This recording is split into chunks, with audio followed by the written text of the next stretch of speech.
According to mental level, according to mental level.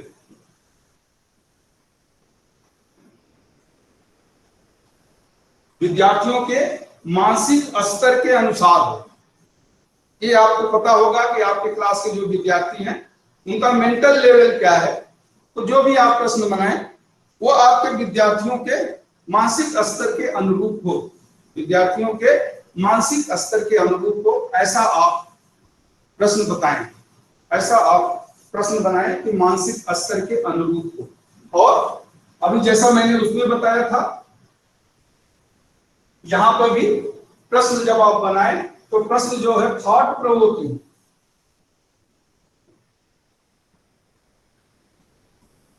ये specially lesson plan के test में आप बनाते हैं।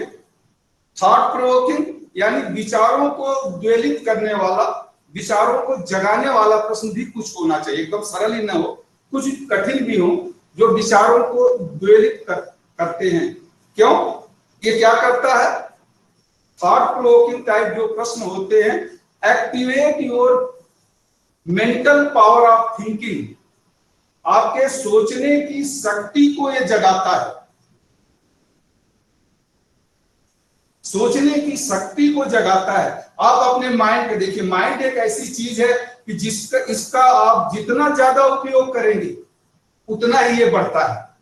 जितना आप पढ़ेंगे, जितना आप दूसरों को बताएंगे, उतना आपका भी ज्ञान बढ़ता है। अब मैं 6 महीने बाद क्लास में आया हूं तो मैं भी एक बार पीछे कि क्या पढ़ाना है, तो आधा घंटा पहले, चलो ज्यादा नहीं, आधा घंटा पहले एक बार देख लेता हूं कि क्या पढ़ाना है, तो वो रिफ्रेश हो जाता है फिर से, जैसे ये पॉइंट्स है। तो इसलिए ये कहते हैं कि activates your mental power of thinking, सोचने की शक्ति। और ये सोचना अगर सकारात्मक है आपका तो देखिए आपको आगे बढ़ाएगा। इसलिए जब भी आप प्रश्न बनाएं वो थॉट प्रोवोकिंग हो, कि ये थॉट प्रोवोकिंग जो होते हैं, जो माइंड को उद्वेलित करते हैं, यह व्यक्ति के सोचने की शक्ति को, साइकोलॉजिस्ट कहते हैं कि हम अपने माइंड का 10% से ज्यादा उपयोग नहीं करते। हम यानी सभी, कुछ लोग जो ज्यादा उपयोग करते हैं वो सफल हो जाते हैं।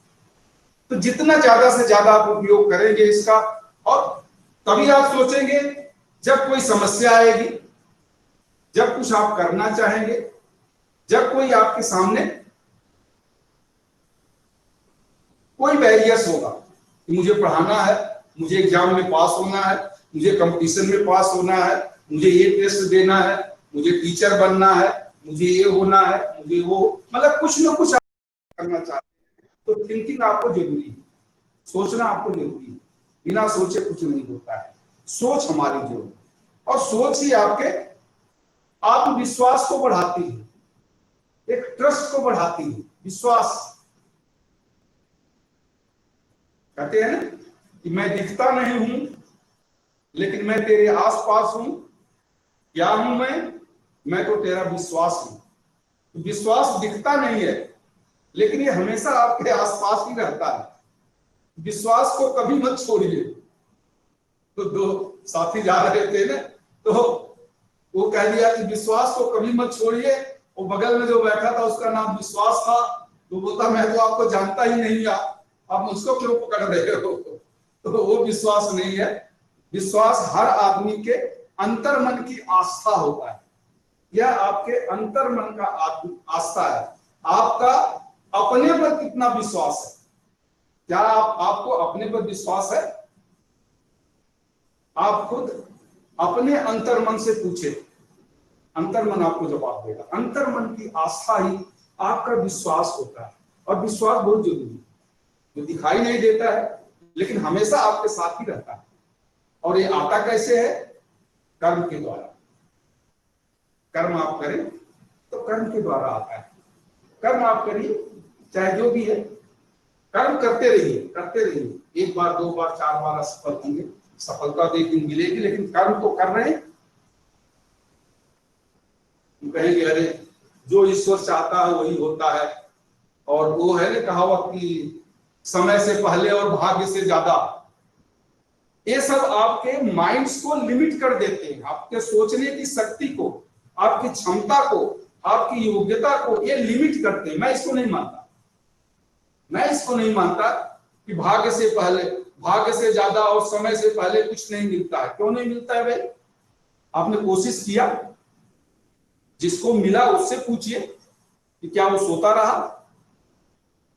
अभी जो आईएएस बने हैं 900, उनके कुछ इंटरव्यूज देखिए, पेपर में आ रहे हैं, टीवी में भी इंटरव्यू आ रहे हैं, देखिए सब अपने इस स्कूल के टॉपर्स नहीं रहे, कुछ तो ऐसे गरीब माँ बाप के बच्चे हैं, छोटे रिमोट गांव के हैं, जो इंग्लिश भी नहीं बोल सकते कायदे से, हिंदी में उन्होंने एग्जाम दिया है, लेकिन उनके अंदर वो था विश्वास, आत्मविश्वास था, लगन थी, मेहनत थी, यानी courage, commitment, compassion, communication and continuity, ये उनके अंदर थी। इसलिए वो है कि जैसे हमारे अब्दुल कलाम जी ने कहा था ना, हमारे माननीय पूर्व राष्ट्रपति जी ने कहा था कि सपना देखना अच्छी बात है, लेकिन सपना वह नहीं जो सोने में आता है, सपना वह होता है जो सोने नहीं देता है। तो सपना आप देखिए, मुझे कल क्या बनना है, लेकिन सपना देख के सो जाइए तो कुछ नहीं होगा। सपना आपको सोने न दे, सपना आपको सोने न दे कि नहीं मुझे बनना है, मुझे संघर्ष करना है, मुझे पढ़ना है, तो अंतर मन से मोटिवेशन लिंक अपने आप आता रहता है, वेलकम। चलिए अब इधर आते हैं, नहीं तो रह जाएगा। तो थॉट प्रोवोकिंग बहुत जरूरी है। आपके अंतर मन की सोच, आपके सोच को एक्टिवेट करना बहुत जरूरी है, उसे सोने मत दीजिए। सोचिए, आप कुछ सोचते रहिए, लेकिन सही सोचिए, गलत मत सोचिए। फेसबुक में या फिर यूट्यूब में कुछ अच्छाइयां हैं तो कुछ बहुत क्रिटिकल उसमें थॉट्स भी आते हैं, कहीं कुछ रिलीजन के बारे में आएगा, कहीं कुछ और आएगा, बहुत सी चीजें आती हैं। तो एक जो 25 से 30 साल की जो उम्र वाले बच्चे हैं, काफी उसमें इन्वॉल्व हो जाते हैं, उससे रिएक्टिव हो जाते हैं, तो वो नहीं। लेकिन जो आपकी सोच है, उस सोच को आप एक्टिवेट करें और उसको सही दिशा दें और सही दिशा में उसे ले जाए। चाहे वो आपको फेसबुक से मिले, यूट्यूब से मिले, ट्विटर से, कहीं से मिले, बट एक सही दिशा में आप जाए, मेरा ये कहने का मतलब है। तो जब भी आप प्रश्न बनाएं, थॉट प्रोवोकिंग ऐसे प्रश्न हो जो विद्यार्थी के माइंड को उद्वेलित करें, विद्यार्थी को माइंड को उद्वेलित करें। सजेस्ट,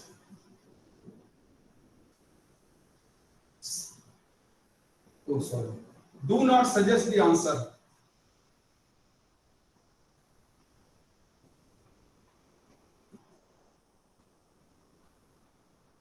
ऐसे प्रश्न बनाएं जिसमें उत्तर का संकेत न हो, यानी प्रश्न स्वतः उत्तर न दर्शाए। ऐसे प्रश्न बनाएं जो उत्तर को न बताए। इंडिकेट ओनली सिंगल आइडिया, ये जरूरी है कि जब भी आप प्रश्न बनाएं उसमें केवल एक ही पर्पज हो, एक ही आइडिया हो, यानी एक निश्चित चीज आप पूछे, 2-3 एक साथ न जोड़ें। जैसा मैंने पहले भी बताया, indicate single idea, indicate single idea,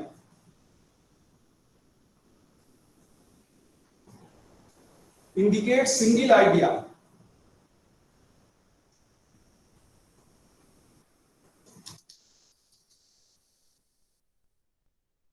indicate single idea, cater the, cater the skill, cater the skill to be obtained, cater the skill to be obtained, cater the skill to be obtained, यानी जो ज्ञान या दक्षता या कौशल उस प्रश्न से मिलेगा वो आप ध्यान में रख के ही प्रश्न बनाएं। कैटर यानी कोशिश करना, देना। तो जो ज्ञान और दक्षता उस प्रश्न से मिले, उस प्रश्न को सोच के ही, उस दक्षता और उस कौशल को सोच के ही प्रश्न बनाएं। Avoid yes or no, but अभी ऑब्जेक्टिव में एस आर नो आता है, बट क्लास में जो आप प्रश्न बनाएंगे, क्लास के लिए जो पूछेंगे, तो वहां पर आप अवॉइड यस और नो, आंसर केवल यस और नो में हो ऐसा प्रश्न न बनाएं।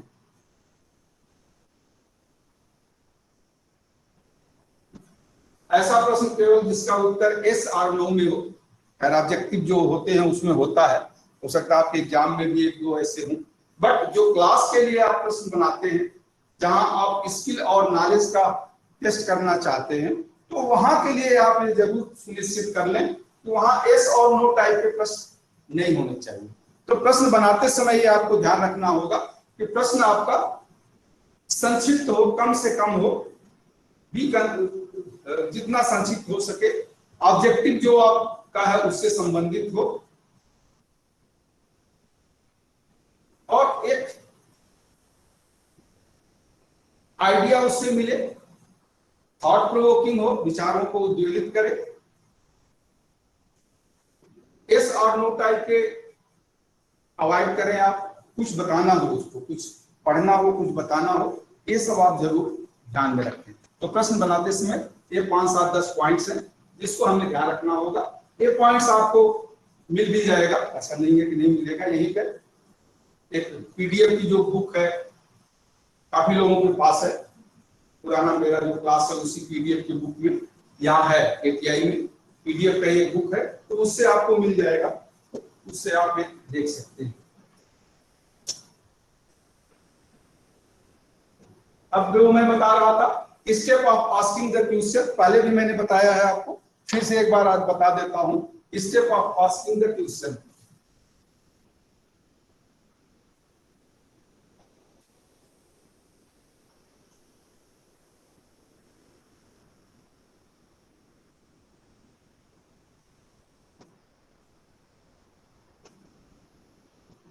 Step of asking the question, प्रश्न पूछने का क्रम मैं लेसन प्लान में भी बताया, कल भी बताया, डिमॉन्स्ट्रेशन प्लान में भी, या कभी भी आप क्लास में जब प्रश्न पूछे तो इस क्रम का आप फॉलो करें। पहला होता है आस्क, ये मैंने पहले भी बताया था, ask, pause, call, listen, response and repeat.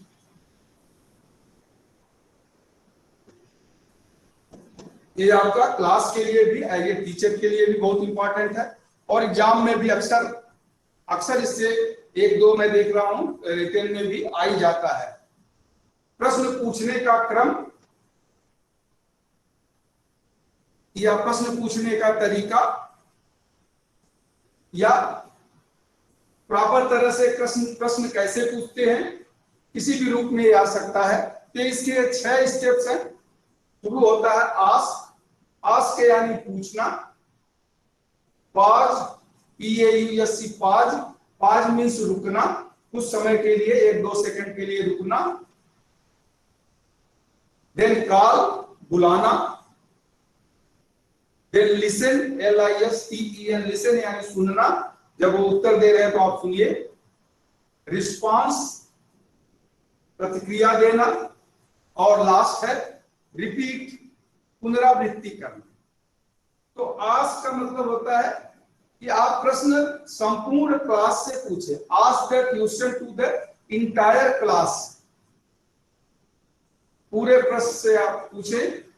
Never put a barrage of question together, यानी एक ही साथ 2-3 प्रश्न न पूछे, एक बार में केवल एक ही प्रश्न पूछे।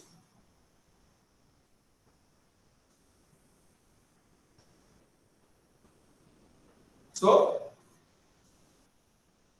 never have a definite sequence of asking the question as per row, as per name, as per register, यानी जैसे बच्चे बैठे हैं अगली लाइन पिछली लाइन, या जो उनका रजिस्टर में नाम है, ऐसा कोई सीक्वेंस मत बनाइए, कभी आगे से कभी पीछे से, जैसे भी हो आप पूछ लें।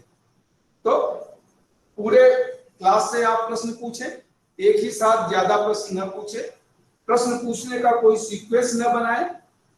यह अवश्य ही सुनिश्चित कर लें कि जो आपने प्रश्न पूछा है वह प्रश्न विद्यार्थियों के समझ में आ गया। यह आप अवश्य ही सुनिश्चित कर ले कि जो आपने प्रश्न पूछा है वह विद्यार्थियों को समझ में आ गया। प्रश्न हमेशा शालीन और सौम्य तरीके से पूछे, यानी सरल स्वभाव से, अमिकेबल जिसे हम कहते हैं कि आपका स्वभाव, शिक्षक का स्वभाव शांत होना चाहिए, सरल होना चाहिए, सौम्य हो, और आपको स्माइलिंग फेस हो तो बहुत जरूरी है। तो आप सरल तरह से प्रश्न पूछिए। तो ये प्रश्न पूछना है। आप प्रश्न पूछने के बाद, ये तो प्रश्न पूछने में कुछ चीजें आप याद रखें, उसके बाद रुके, 1-2 सेकंड रुके। क्यों रुकते हैं आप? जिससे विद्यार्थी, प्रश्न आपने पूछा, अगर आप किसी विद्यार्थी को खड़ा कर देंगे पहले कि तुम खड़े हो जाओ, अब आप प्रश्न पूछते हैं, तो वो घबरा जाएगा, उसको आता भी रहेगा तो भी वो बता नहीं पाता। जब आप पूरे क्लास से प्रश्न पूछते हैं तो क्या होता है, उसके बाद 1-2 सेकंड रुकते हैं, तो it give them time to organise their thought and find out the answer of the question. इससे उन्हें कुछ समय मिलता है जिससे वह अपने विचारों को व्यवस्थित कर लेते हैं और जो प्रश्न पूछा गया है उसका उत्तर ढूंढने की कोशिश करते हैं। 1 दिन 2 दिन या अभी आपने क्या बताया उन्होंने सुना है तो उसको व्यवस्थित कर लेते हैं। Never try to pump out the question from the tennis. जल्दी मत करिए, जल्दी बताओ, ऐसा नहीं, क्योंकि जो आप, जैसा शिक्षक का व्यवहार होता है क्लास में, विद्यार्थी उसे ही फॉलो करने की, उसका ही अनुसरण करने की कोशिश करता है। अगर आप जल्दी करेंगे तो विद्यार्थी जब कल टीचर बनेगा तो उसका भी वही व्यवहार होगा, हर काम में जल्दी करो, जल्दी बताओ, जल्दी खत्म करो। तो नहीं, जल्दी नहीं होना, इसलिए 1-2 सेकंड पास। अब आता है काल, तीसरा है काल, यानी नाम लेके बुलाएं। आप अगर 1 हफ्ता 2 हफ्ता रेगुलर क्लास लेते हैं, अटेंडेंस लेते हैं, तो 25-30 का अगर क्लास है, 40 का भी क्लास है, तो ऑलमोस्ट बच्चों का नाम आपको याद हो जाता है, या कोशिश करें कि उनका नाम आप याद कर लें। और कभी भी आप उनको प्रश्न पूछना है तो नाम लेके बुलाएं। अब मैं अभी चलिए 1-2 दिन 4 दिन या कभी क्लास में आता हूं कि नहीं, लेकिन जब रेगुलर 3 महीने का पीओटी का क्लासेस चलता था, 25 या 30 इंस्ट्रक्टर 2008, 9, 10 में आते थे और मैं रेगुलर 3 महीने क्लास लेता था, तो 1 हफ्ते या 2 हफ्ते बाद सबका नाम, क्योंकि सुबह अटेंडेंस तो लेना ही है, क्लास शुरू करने से पहले अटेंडेंस लेना है, तो उसमें सबका नाम याद हो जाता था और ये हो जाना चाहिए टीचर का। तो आप उनका नाम लेके बुलाएं। क्यों? नाम लेने से वो विद्यार्थी फील ऑनर्ड, ये सम्मानित महसूस करता है कि शिक्षक को मेरा नाम पता है। और जनरली जो इनडिसिप्लिन के केसेस होते हैं वो ज्यादातर अवॉइड हो सकते हैं। तो ये जरूरी है कि आप उसका नाम लेके बुलाएं। चले, लिसन। अब वो जो उत्तर दे रहा है, जो विद्यार्थी उत्तर दे रहा है उसे आप सुने, चाहे भले वो उत्तर गलत दे रहा हो, बीच में उसे इंटरप्ट न करें, बीच में उसे न टोकें। जैसे वो शुरू किया, गलत हो गया, अरे चुप जाओ यार, बैठ जाओ यार, क्या यही बताया था तुमको? कभी बीच में न टोके। Never make mockery of A trainees in the class. कभी भी विद्यार्थी का पूरे क्लास के सामने मजाक न उड़ाएं, क्रिटिसाइज न करें, कैरेक्टर एसोसिएशन न करें, व्यवहार पे लांछन न लगाएं कि तुम ऐसे ही हो, पढ़ते नहीं हो, क्या करते हो, नहीं कहते हैं। करेक्ट टू, किसी को भी करेक्ट करना है तो उसे आप सुझाव दें, सलाह दें, सम्मान दें, सहयोग दें, सार्थक बनाएं, संवाद करें। और ये जरूरी है उससे आप संवाद करें, कम्युनिकेशन, सहयोग करें, उसका सपोर्ट करें कि ठीक है गलत बताया, तो आप पूरा उसको सुने।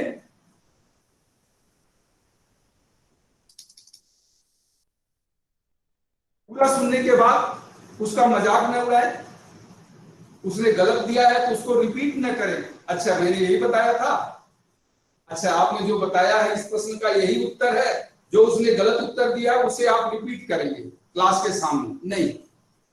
फिर अगली बार से अगर उसको आता भी होगा तो सोचेगा यार गलत न हो जाए, मजाक उड़ेगा, तो फिर बताएगा नहीं, क्लास में खड़ा ही नहीं होगा। इसलिए कभी भी मजाक न उड़ाएं। आलोचना करना है तो आलोचना करने का भी एक तरीका होता है, ठीक है। वो कहते हैं ना कि अंधा को अंधा कहे, अंधा जाए रूठ, बात बात में पूछ लो कैसे गई फूट। तो एक तरीका होता है शिक्षक का।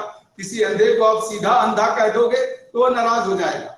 थोड़ा बातचीत करते हुए आप पूछे यार तुम्हारी आंखें की रोशनी कैसे चली गई, तो एक सहानुभूति का अनुभव करेगा वो कि यार तो बहुत अच्छा आदमी पूछ रहा, और बता भी देगा। तो सीधे कह दो यार तुम अंधे कैसे हो गए, तो वो गलत है। उसी तरह से क्योंकि सबका एक सेल्फ रिस्पेक्ट होता है, तो टीचर को भी विद्यार्थी के सेल्फ रिस्पेक्ट का सम्मान करना जरूरी होता है। तो आप उससे एक अच्छे तरीके से बताएं। अब आपका होता है उसे बैठा दें कि आप बैठ जाइए, अब रिस्पॉन्स, अब आप अपनी प्रतिक्रिया दें, यानी अब आप प्रतिक्रिया दें कि जेंटली एक्सेप्ट या रिजेक्ट हिज आंसर। एक सम्मान के साथ, एक सम्मान के साथ आप उसके उत्तर को या तो आप एक्सेप्ट कर लें या रिजेक्ट कर दें कि नहीं यार तुमने गलत बताया, ऐसे नहीं।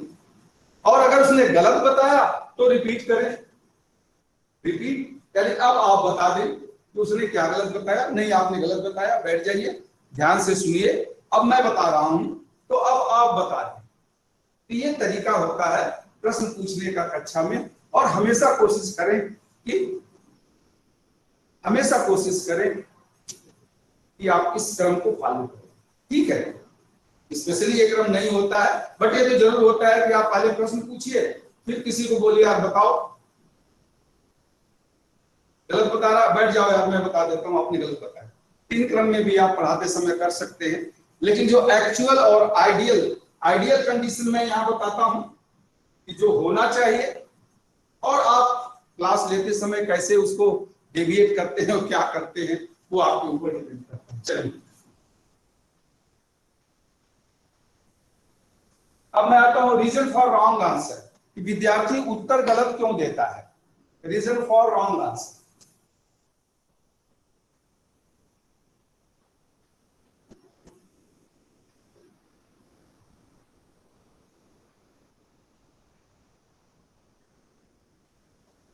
रीजन फॉर रॉन्ग, विद्यार्थी उत्तर क्यों गलत देता है। तो पहला रीजन तो ये हो सकता है कि जो आपने प्रश्न बनाया है वही सही तरह से नहीं बना है, faulty construction of the question, यानी जो आपने प्रश्न बनाया है उसमें ही कुछ कमी है, फॉल्ट है।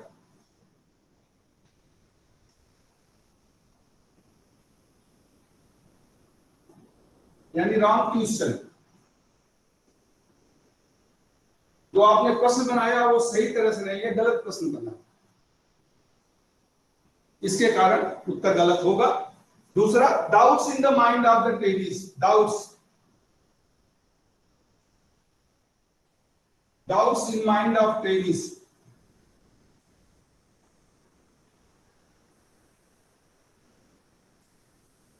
विद्यार्थी के माइंड में उस विषय के संदर्भ में संदेह है कि जब आपने पढ़ाया था तो वो अच्छी तरह समझ नहीं पाया था, डाउट्स है, इसलिए वो उसका उत्तर नहीं दे रहा है। विद्यार्थी के माइंड में उस विषय के प्रति संदेह है, इसलिए वो नहीं बता पा रहा है। और तीसरा, not properly explain,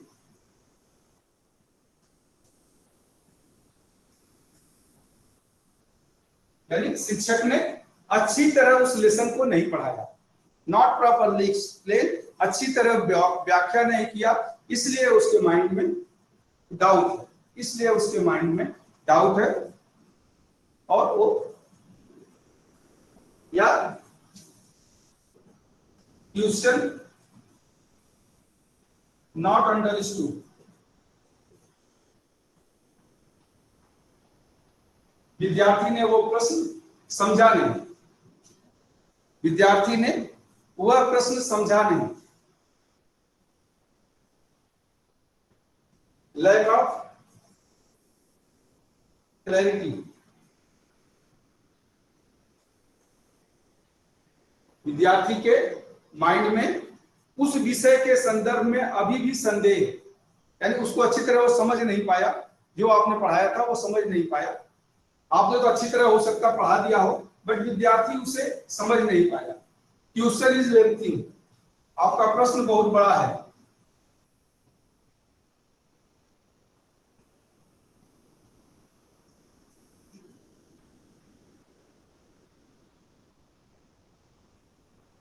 question out of topic, question out of topic. तो ये कुछ कारण है जिसके कारण विद्यार्थी का उत्तर गलत हो सकता है। जैसे मैंने बताया कि जो प्रश्न आपने बनाया है वो प्रश्न ही गलत बन गया, सही तरह से उसका कंस्ट्रक्शन नहीं हुआ, सही शब्द आपने सरल भाषा में उसको नहीं बनाया, या दूसरे टॉपिक से हो गया। विद्यार्थी के माइंड्स में उस सब्जेक्ट के लिए अभी भी संदेह है, वो समझ नहीं पाया, या आपने उसे अच्छी तरह बताया नहीं, यानी टीचर ने उस टॉपिक को अच्छी तरह नहीं बताया, जिससे कि उसके माइंड में अब भी उससे डाउट है, अस्पष्ट नहीं है उसको, वो ज्ञान और कौशल जो उस टॉपिक से कनेक्टेड है वो विद्यार्थी के माइंड में स्पष्ट नहीं है। तो इवन प्रश्न आपका सही हो, उत्तर वो गलत देगा।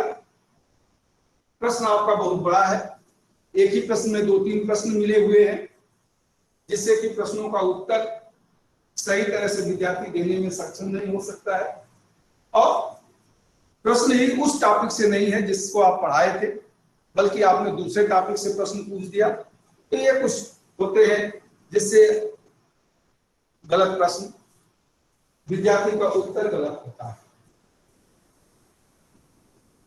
अब एज ए टीचर जब आप प्रश्न पूछ देते हैं, विद्यार्थी उसका उत्तर देता है, आप उसको सुनते हैं, तो क्या क्या बातें आपको ध्यान रखना चाहिए। ऑब्जर्वेशन ऑफ ट्रेनीज क्वेश्चन, ये बहुत इंपॉर्टेंट है।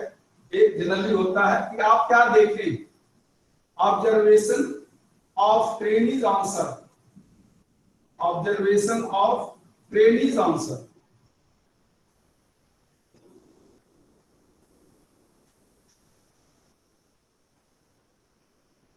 ऑब्जर्वेशन ऑफ ट्रेनीज आंसर, आपने प्रश्न पूछ दिया, अब विद्यार्थी उसका उत्तर दे रहा है, तो जब विद्यार्थी उत्तर दे रहा है तो आप क्या ऑब्जर्व करेंगे, आप क्या अवलोकन करेंगे, कहां और कैसे आप कमेंट करेंगे, और क्या कमेंट करेंगे, कैसे कैसे क्या बोलेंगे उसको, वो आपको ध्यान रखना है। तो फर्स्ट एंड फॉरमोस्ट थिंग, कभी भी नेवर एक्सेप्ट द इनकम्प्लीट और इनकरेक्ट आंसर। पहला, नेवर एक्सेप्ट,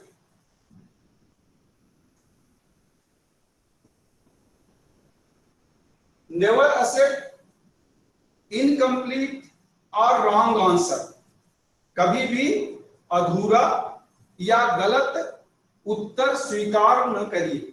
नहीं तो क्या होगा, अगर आपने कहा है ठीक है चलो थोड़ा सा गलत, ठीक है आपने ठीक ही ठाक बताया है, तो he will learn the wrong concept, wrong knowledge and skill.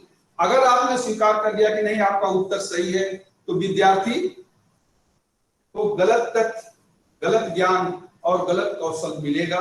इसलिए टीचर्स को कभी भी विद्यार्थी द्वारा दिया गया गलत उत्तर या अधूरा उत्तर स्वीकार नहीं करना चाहिए, ये बहुत इंपॉर्टेंट है। नेवर एक्सेप्ट रॉन्ग और इनकम्प्लीट आंसर।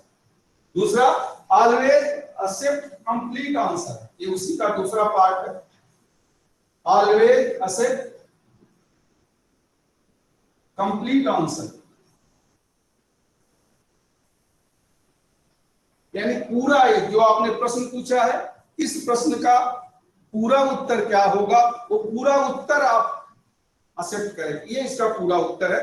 जहां उसने गलत बताया है, तो जैसा मैंने कहा था आप बैठ जाइए, अब मैं बता रहा हूं, ध्यान से सुनिए। आपने गलत बताया है, आधा सही है या आधा गलत है, ये बता दें आप उसको कि आपने गलत बताया है और ये आधा सही है। अब मैं बता रहा हूं, answer should be according to the question, जो आपने कुछ पूछा है तीसरा, अकॉर्डिंग टू क्वेश्चन,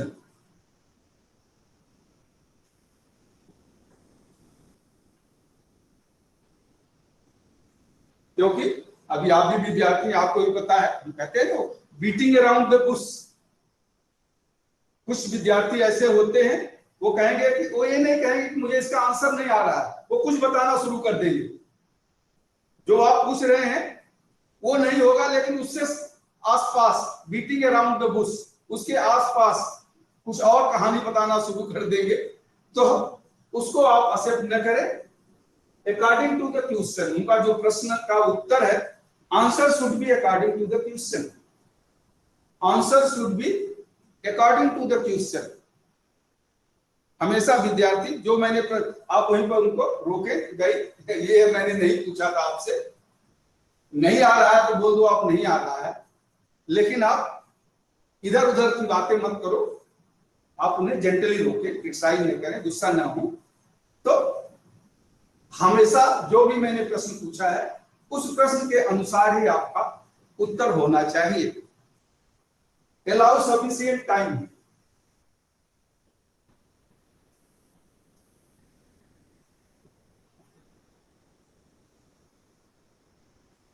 ये तो मैंने पहले ही बताया है कि प्रश्न पूछने के बाद उन्हें समय दें, जिससे वो अपने विचारों को व्यवस्थित करके प्रश्न का उत्तर ढूंढे। Allow sufficient time to organise their thought and give the answer, तो उनको आप समय दें। Faulty answer, faulty answer indicate lack of clarity,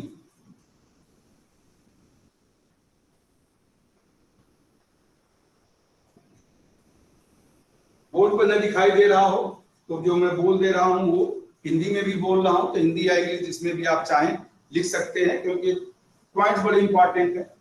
जब आप रिटर्न के लिए जाएंगे या यहाँ भी आएंगे, क्लास लेते समय भी इसकी जरूरत पड़ती है क्वेश्चनिंग में। तो faulty answer indicates lack of clarity, यानी विद्यार्थी गलत उत्तर दे रहा है, इसका मतलब कि विषय उसके समझ में नहीं आया, लैक ऑफ क्लैरिटी, अस्पष्टता की कमी है। विद्यार्थी गलत उत्तर दे रहा है, इसका अर्थ यह है कि अस्पष्टता की कमी है, स्पष्ट नहीं हुआ, जो हमने पढ़ाया था वो उसको स्पष्ट नहीं हुआ है। फॉल्टी आंसर का मतलब है कि लैक ऑफ क्लैरिटी, उसको सही आंसर नहीं है। अब आप देखें अगला वाला, if train is bluff, if trainee bluff, reprimand him,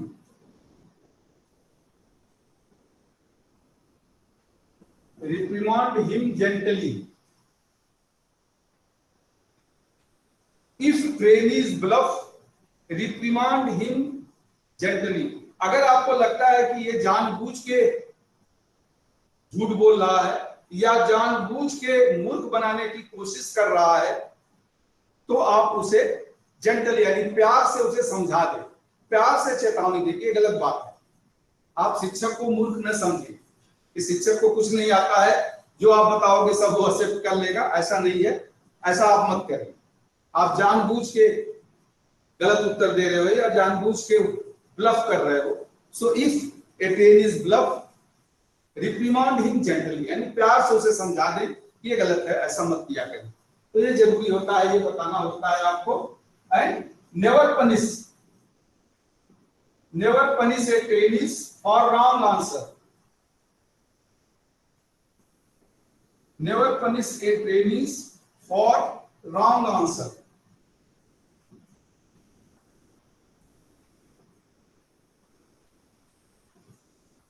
मतलब विद्यार्थी ने अगर गलत उत्तर दे दिया, जानबूझ के नहीं, जानबूझ के देता तो आप बता दे, लेकिन आपको लगता है कि नहीं ये इग्नोरेंस में, इसको पता नहीं है, इसने गलत उत्तर दे दिया, तो कभी भी गलत उत्तर देने के लिए विद्यार्थी को दंडित न करें, उसको दंड न दे कि खड़े रहो या कुछ आप बोल दे, नहीं। Never punish A trainees for wrong answer, never punish A trainees for wrong answer.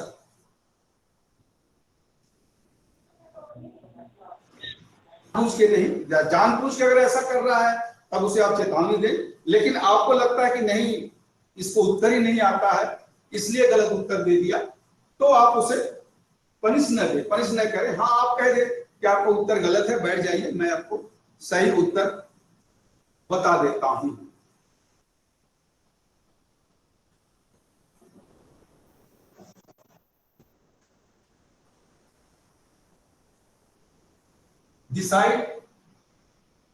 Decide the correct nature of answer.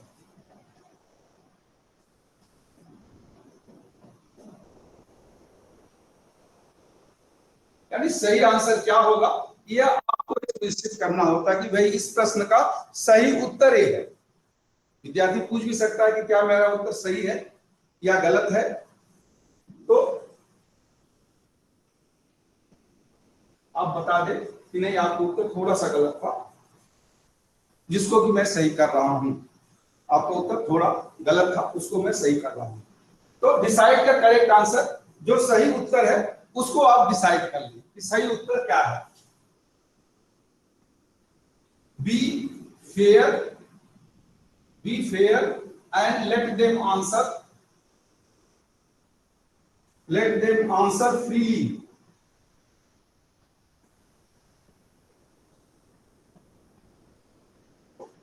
शिक्षक के लिए यह बहुत जरूरी है, शिक्षक के लिए यह बहुत जरूरी है कि वो फेयर हो, निष्पक्ष हो। शिक्षक को कभी ये नहीं होना चाहिए कि ये यहाँ का है, ये यहाँ का है, ये मेरे गांव का है या मेरी जगह का है, मेरे स्टेट का है, नहीं। एज ए शिक्षक आपके सब ट्रेनिज हैं, तो बी फेयर, निष्पक्ष रहें और लेट देम आंसर फ्रीली, स्वतंत्र रूप से उन्हें उत्तर देने के लिए कहें कि आप बिल्कुल फ्री हो, घबराओ मत, आपको जो आता है आप कहिए, गलत होगा कोई बात नहीं, आप गलत ही कहिए, कोई पनिशमेंट आपको नहीं मिलेगा। तो be fair, let them answer freely, आप निष्पक्ष रहें और स्वतंत्र रूप से उन्हें आंसर कहने के लिए कहें। टीचर मस्ट बी, टीचर को हमेशा फेयर, फ्री एंड फ्रेंडली, या दूसरे शब्दों में आप कहें कि थोड़ा सा free, fair, friendly but firm. तो ये शिक्षक के ऊपर डिपेंड करता है। कुछ लोग कहते हैं कि थोड़ा सा सख्ती भी होना चाहिए, एकदम फ्री नहीं छोड़ देना है, वो भी बात सही है, मैं सहमत हूं कि excess of everything is bad, अधिकता नहीं होनी चाहिए। इसलिए be free, fair, friendly but firm, free, fair, friendly but firm. स्वतंत्र उन्हें रहें, स्वतंत्र आप आंसर दें, आप निष्पक्ष रहें, मित्रवत व्यवहार करें, लेकिन फिर भी थोड़ी सख्ती, क्लास का जो अनुशासन है उसे बनाए रखें। ये जरूरी होता है शिक्षक के लिए, ये जरूरी होता है। आगे आप चले, encourage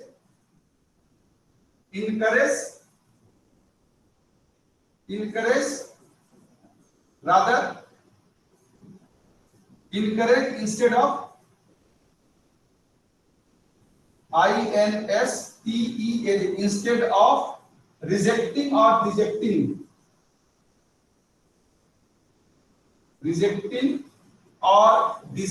them।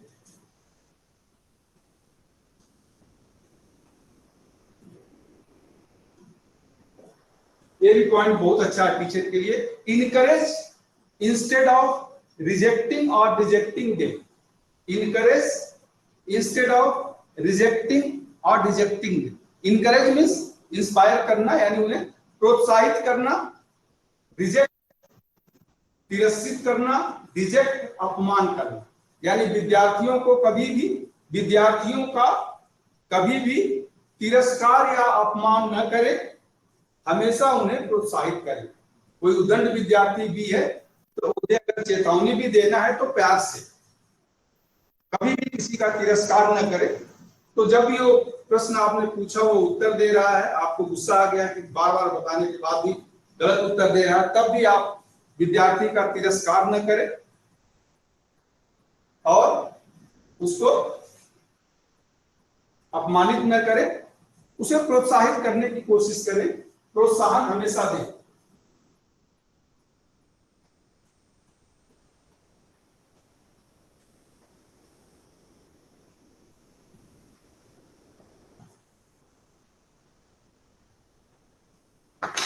End of course next point, tender motivation. Tender माने देना, उसी का बात है। टेंडर मोटिवेशन, प्रेरणा दे, अपने सुझाव के द्वारा, अपने अनुभव के द्वारा, अपने सोच के द्वारा, सार्थक शब्दों के द्वारा, जो भी है, शिक्षक को हमेशा प्रेरणा देना चाहिए। ये नहीं कि लोग, मैंने आईटीआई में काफी शिक्षकों को सुना, वो कहेंगे अरे यार मैं 20 साल से आईटीआई में पढ़ा रहा हूं, कितने आईटीआई के बच्चे आए, पास हो गए, आज भी सड़क पर घूम रहे हैं, कल तुम भी पास होगे, उनके साथ ही सड़क पर घूमते मिलोगे। ठीक है, अनएम्प्लॉयमेंट है, काफी लोगों को रोजगार नहीं मिलता है, लेकिन ये आपको नहीं करने की जरूरत है। आप उन्हें इसे एक दूसरा पहलू भी इसका होता है कि मैं 20 साल से पढ़ा रहा हूं, कितने बच्चे यहाँ आए आईटीआई में, आईटीआई पास करने के बाद वो कहाँ कहाँ सर्विस कर रहे हैं, सेंट्रल गवर्नमेंट में है, प्राइवेट गवर्नमेंट में है, मेट्रो में है, रेलवे में है और फैक्ट्रीज में है, कुछ अपना बिजनेस कर रहे हैं, कुछ अपना रोजगार कर रहे हैं, कुछ ने छोटा मोटा धंधा लगा लिया है। तो आईटीआई करने के बाद अगर आप अच्छे से पढ़ लेंगे तो जरूर कुछ न कुछ सफलता आपको मिलेगी, तो आप कोशिश करें। तो ये होता है मोटिवेशन। अपने शब्दों से क्या कहता है टीचर का, शब्दों से मोटिवेट करिए, शब्दों से उन्हें प्रोत्साहित करिए। तो इसीलिए जब भी वो आप प्रश्न पूछते हैं, उत्तर देते हैं, तो ऐसा मत करो अरे क्या हो जाएगा यार, तुम गलत दे दिए तो क्या फर्क पड़ता है, चलो बैठो, नहीं, ऐसे नहीं। कभी भी रिजेक्ट न करें, कभी भी उन्हें रिजेक्ट न करें, हमेशा उन्हें प्रोत्साहित करने की कोशिश करें। अगला पॉइंट, क्रिटिसाइज टू करेक्ट।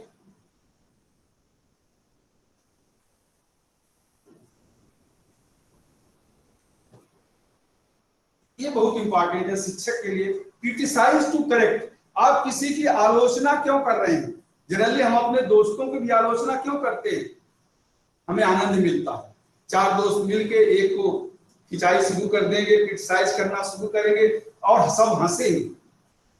नहीं, क्रिटिसाइज टू करेक्ट, किसी की आप आलोचना करें तो यह सोच के करें कि उसमें सुधार हो, उसकी कुछ कमियां हैं, उसकी कमियां को आप बताएं और सुधार हो। कबीरदास जी का है, निंदक नियरे राखिए पावन पुरी छवाए। तो आप किसी को क्रिटिसाइज कर रहे हैं, क्लास में भी अगर क्रिटिसाइज कर रहे हैं, तो आपके मन में ये ना हो कि मैं इसको क्रिटिसाइज कर रहा हूं इससे मुझे खुशी मिले, मुझे आनंद मिले। नहीं, क्रिटिसाइज टू करेक्ट, उसके कमियों में सुधार करने के लिए आप उसे क्रिटिसाइज करें। Criticise to correct, never repeat the wrong answer.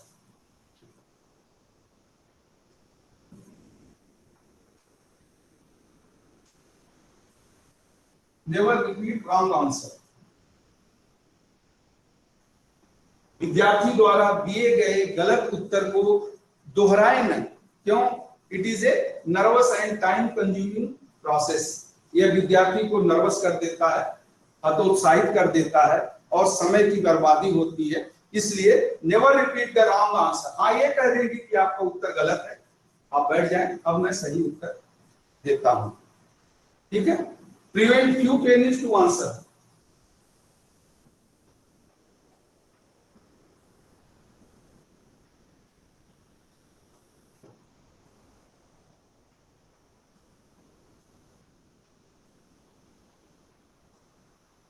कुछ विद्यार्थी सभी प्रश्नों का उत्तर दें, ऐसा मत होने दीजिए। जैसे आपने प्रश्न पूछा, कोई हाथ उठा दिया, एक ही है बार बार हाथ उठा रहा है, तो नहीं, एक दो बार उसको कहें, बोलें, लेकिन आप कोशिश करें कि पूरे क्लास में सभी को प्रश्नों का उत्तर देने का अवसर मिले, एक दो टेनिस नहीं। तो जो शिक्षक प्रश्न क्यों पूछता है? To stimulate the mental ability of the learner. ये आप ध्यान रखें कि हम इसलिए प्रश्न पूछते हैं कि विद्यार्थी की मानसिक योग्यता जागृत हो, एक्टिवेट हो, सोचे और आंसर दे। कभी कभी आप पढ़ा रहे हैं, फ्लो में है, बीच में विद्यार्थी बोल देता है कि सर इसका बता दें, मुझे समझ में नहीं आया, और आप गुस्सा हो जाते हैं। नहीं, मैंने पहले भी कहा था कि जब भी विद्यार्थी प्रश्न पूछे तो आप जहां भी पढ़ा रहे हो रोके और उसके प्रश्न का उत्तर दें। हो सकता है उसका प्रश्न आज के टॉपिक से कनेक्टेड ना हो, लेकिन it indicates the curiosity of the trainers or it indicates the awareness of the training or association of the training in the class। लेकिन यह दिखाता है कि वो जागरूक है, क्लास में आप जो पढ़ा रहे हैं उसमें उसकी सहभागिता है, कुछ जानना चाहता है। लेकिन कभी कभी कुछ ट्रेनिंग होते हैं जानबूझ के ऐसा करते हैं, तो जब एक दो बार हो जाए तो फिर उससे आप जेंटली रिमाइंड करें कि ये गलत है। यदि अगर आपको प्रश्न पूछना है, नहीं आता तो आप पूछिए। ये आप ध्यान रखें कि teacher is not important, learner is important.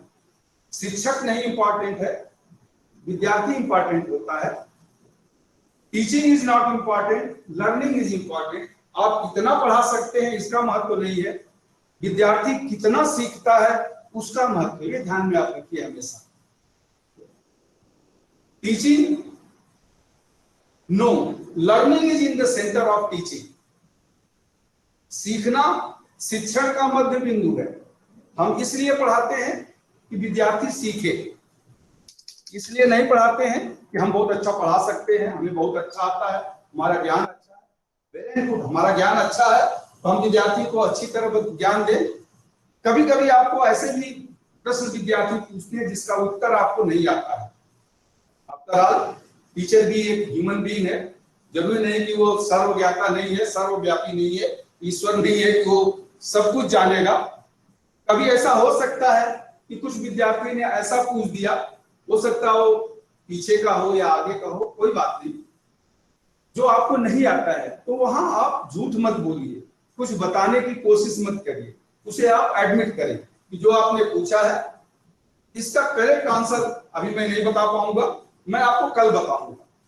Clear आप बोल दो कि भाई जो आपने पूछा है अभी मैं नहीं बता पाऊंगा उसको, या ये कहीं कभी समय भी नहीं है और एग्जैक्ट क्लियर आंसर के लिए मुझे थोड़ा सोचना पड़ेगा, तो मैं आज नहीं कल बताऊंगा। और फिर कल आप पढ़ के आए, उसको देख लें कि उसका आंसर सही क्या है और बताएं। लेकिन गलत आंसर न दें, गलत आंसर न दें, उससे गलत इंप्रेशन पड़ता है। क्योंकि teacher must be ideal to be imitated, teacher must be ideal to be imitated. शिक्षक एक आदर्श प्रस्तुत करे जिसका विद्यार्थी अनुसरण करे। शिक्षक के द्वारा एक आदर्श प्रस्तुत करना चाहिए। इस तरह अपने आचरण से, अपने व्यवहार से, अपने व्यक्तित्व से, अपने चरित्र से, अपनी शिक्षण शैली से, सब कुछ के द्वारा विद्यार्थी सब देखता है। आईटीआई में भी है कि जब अगर कोई शिक्षक डांटता है तो सामने तो नहीं, लेकिन वो पीछे कहते हैं, खुद अपने 12 बजे आते हैं और हमको डांटते हैं कि तुम समय से क्यों नहीं आए। सामने तो नहीं कहेगा। तो इसलिए अपने व्यवहार से, अपने अनुशासन से, अपने चरित्र से, अपने आचरण से, व्यक्तित्व से, शिक्षण शैली से एक आदर्श प्रस्तुत करिए विद्यार्थियों के सामने कि विद्यार्थी उस आदर्श का अनुसरण करें। चले आज का क्लास में यही खत्म करता हूं और